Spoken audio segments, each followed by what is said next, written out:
Você acompanha agora o testemunho vocacional do Padre Celso de Jesus Ribeiro. Ele é vigário da Paróquia Imaculada Conceição de Vila Resende, em Piracicaba.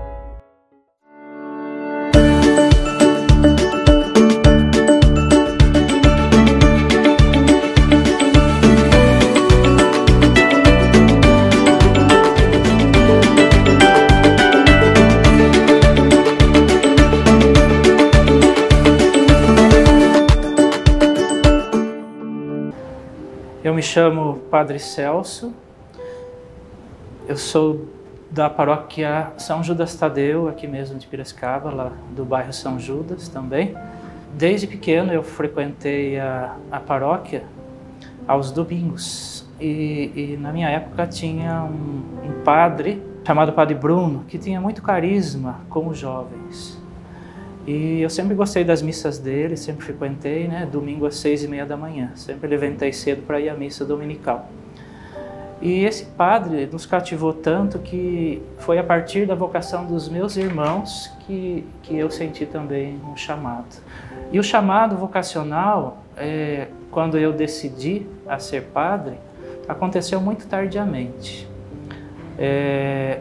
Como os meus dois irmãos, né, um em seguida do outro, né, foram para o seminário, eu senti na obrigação de cuidar dos pais.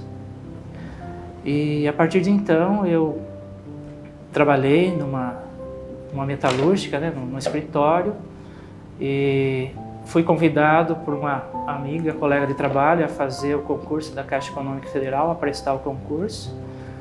Prestei, passei, ingressei na Caixa Econômica, onde eu fiquei por quase 30 anos. E as pessoas diziam, né, quando eu ia fazer celebração, mas você tem jeito de padre, né? Você já tem 2 irmãos padres, por que você não é padre? Aí eu dizia, 1 é pouco, 2 é bom e 3 já é demais. Eu não me via sacerdote, né? E por conta de cuidar dos pais. Mas eu penso que Deus ele tem um propósito para as nossas vidas, né?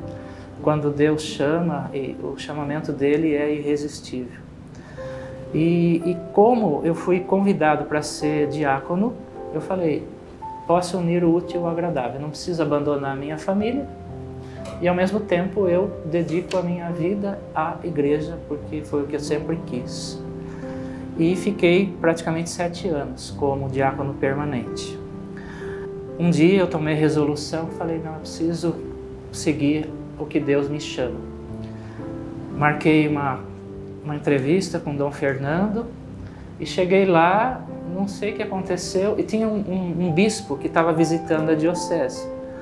Aí Dom Fernando pegou esse bispo, visitou toda a cúria com ele e pegou e foi embora. Aí eu falei para a secretária, o bispo não vai me atender? Ele já foi embora. Eu falei, nossa, mas eu tinha marcado com ele, né? E antes de conversar com Dom Fernando, esse bispo que veio de fora perguntou, né? O que você está fazendo aqui? O que você é? Eu falei, sou diácono permanente. Mas por que você não é padre? Eu tinha dito para ele que eu tinha 2 irmãos padres. Aí aquilo ficou martelando na minha cabeça. Eu falei, não, é agora o momento que eu tenho que falar. Aí a secretária liga para Dom Fernando, que já estava no meio do caminho, já voltando para uma outra atividade que ele tinha. Ele pega e dá retorno e volta para me atender. Aí eu manifestei a ele o meu desejo de ser padre. E nas primeiras palavras dele, né, deu a entender que ele não aceitaria. Mas depois, não sei se algo iluminou a cabeça dele, ele falou, vamos fazer o seguinte, converse com os reitores. E a gente conversou e no primeiro ano eu fiquei na pastoral vocacional junto com os padres. No segundo ano já ingressei no seminário propedêutico, fiquei 1 ano para ter vida comunitária, mas ainda ligado ao meu trabalho, Caixa Econômica Federal. E no último ano, né, que eu fui para Campinas, aí eu me desliguei da Caixa Econômica, entrei no plano de demissão voluntária e fui ficar 1 ano em Campinas para concluir algumas matérias presenciais. Nesse meio tempo em que eu estive como diácono permanente, eu fiz as faculdades de Teologia e Filosofia, pensando em me aprimorar e talvez num futuro ingresso, né, para o seminário na parte do sacerdócio. Mas a minha intenção primeira era ser diácono permanente e cuidar da família. Mas o chamado de Deus foi mais forte e eu decidi então conversar com Dom Fernando, que me acolheu, né? Padre, eu vejo que ele é um homem de Deus, né? Onde ele está, as pessoas devem sentir que lá tem Deus presente, né? É aquele que, através do seu modo de ser, está junto do povo, que lhe foi confiado, é uma pessoa que está disponível para atender o povo qualquer hora do dia, né? Não existe padre 8 horas e a partir de 8 horas não sou mais padre. Não, padre 24 horas por dia tem que estar à disposição do povo. Então é um sinal da presença de Deus no meio do povo, né? Como a gente sempre fala, né? Ele está na pessoa de Cristo, em persona Christi. É esse desejo, né, de realmente deixar o mundo e se colocar a serviço do reino de Deus, né? Só que a gente tem que ser muito forte nesse sentido, né? O jovem não pode se deixar que a voz do mundo fale mais alto do que a voz de Deus. E se a gente deixar, isso acontece, né? Eu tenho que viver uma vida dedicada a Deus totalmente.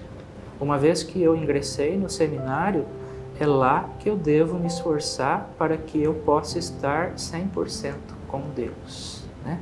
Através de tudo aquilo que o seminário me oferece.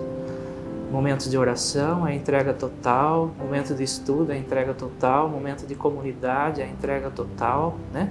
É um chamado lindo, né? Um chamado maravilhoso. E como eu digo, né? Os padres, eles são eleitos de Deus, são escolhidos a dedo por Deus. E quando Deus escolhe, é porque Ele ama, né? Deus não escolhe por escolher. Então, Ele direciona o seu olhar para aquele que está chamando, né? E você se deixa seduzir por este olhar. E foi assim que aconteceu comigo, né? Eu senti a sedução do olhar de Deus, olhar de Cristo, que me chamava para águas mais profundas, né? Enquanto diácono, eu estava no meio do mar, mas Deus me chama, não, vá no fundo, no mais fundo que você pode ir, onde lá você vai pescar as pessoas, né? Para mim, Jesus Cristo. Então, para você, jovem que nos assiste, deixe-se seduzir por Jesus, né? Tudo aquilo que atrapalha esse chamado, que é o mundo, que muitas vezes até a própria família, que quer ter você como alguém que possa dar continuidade ao nome da família, coloque Deus em primeiro plano na sua vida, né? Como eu sempre digo, a nossa família de sangue, ela é boa, né? A gente faz parte disso, mas não é o que vai nos prender, né? A gente tem que se libertar para Deus, né? Antes de você ser da sua família de sangue, você é família de Deus. E Deus te chama para ter uma família muito mais alargada, que é a família da comunidade na qual Ele pede que você seja um sacerdote, um representante dEle no meio da comunidade. Não se esqueça de nos seguir nas redes sociais e ficar por dentro de tudo aquilo que produzimos. Obrigado por assistir e até a próxima!